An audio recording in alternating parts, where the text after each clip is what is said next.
Hello entrepreneurs, I am Avocat Olivia Marcu-Iordanescu, and today I want to talk to you about legal hacks to hire your stellar team of software developers.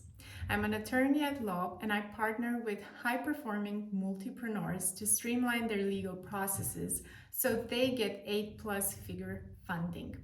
This video is about key legal aspects when hiring a stellar team of software developers. What are my legal hacks for you? Naturally, the contract you sign with your team of experts, of engineers or programmers, is the best place to start. Getting your agreement in writing will set your expectations, both yours and your team's, so you can build a team and a relationship on a strong legal foundation. If you don't want to employ under strict labor law provisions, or perhaps you are in a situation where you can do that because your programmers are based in Uruguay or in India and you are in Europe, then you need an engineering services contract with them. You can find such a legal template, such a model contract on our platform at spotlegal.io, and you can purchase yours today. So here are key legal aspects or terms to look after. First of all, the scope of work. Define it as clearly and as detailed as possible. Some questions to address in order to include in this scope of work and decide what will be included in the scope of work are: what type of programming services they will be performing. Are they Erlang software engineers or Python, or what is the kind of programming language they are providing? Will they be working for your company or on a designated project, on a dedicated client? What are the specifics? Will they be working on a project altogether or on a specific stage or a certain component, maybe only on the front end or on the back end? Is there work engineering or programming exclusively, or does it include other tasks too, like project management or budgeting or team leadership or reporting? Second is the place of work. Like I said in the beginning, are they going to work remotely using your premises, your client's premises, where you delegate them to go from time to time, or is this a hybrid type of situation?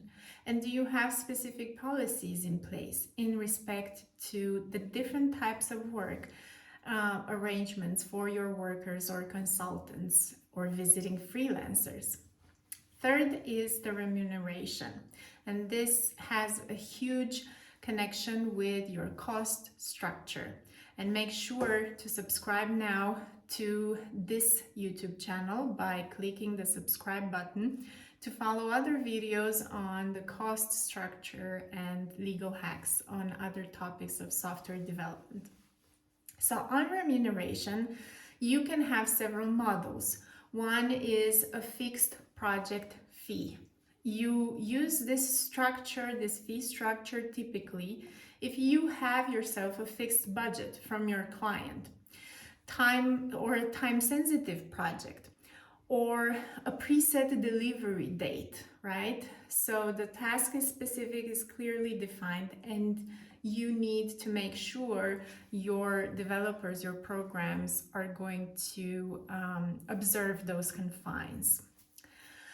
Second, it can be a time and materials type of situation. If for instance you're choosing an agile development model, and then you need to make sure that you specify in there what is the workday rate, or maybe it's an hourly rate, and does it depend on the seniority of the software developer or the programmer.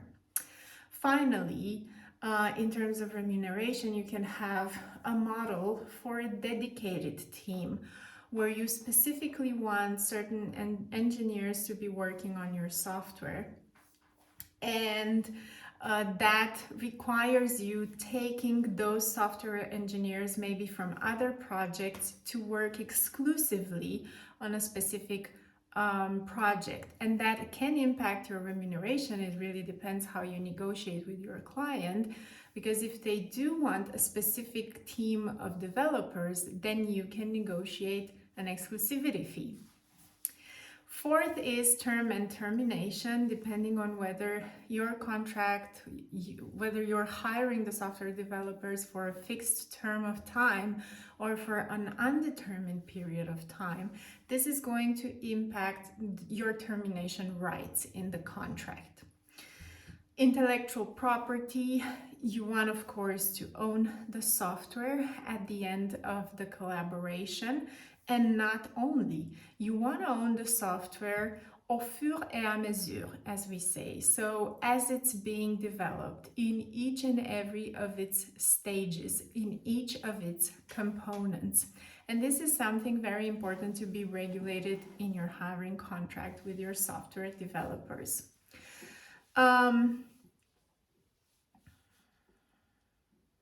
Also, what is important indeed in relation to intellectual property rights is that there are certain items that cannot be owned by you, and that is open source software used in the development process, or pre-existing developed intellectual property that was used to create the software and that is already owned by the engineer or a third party.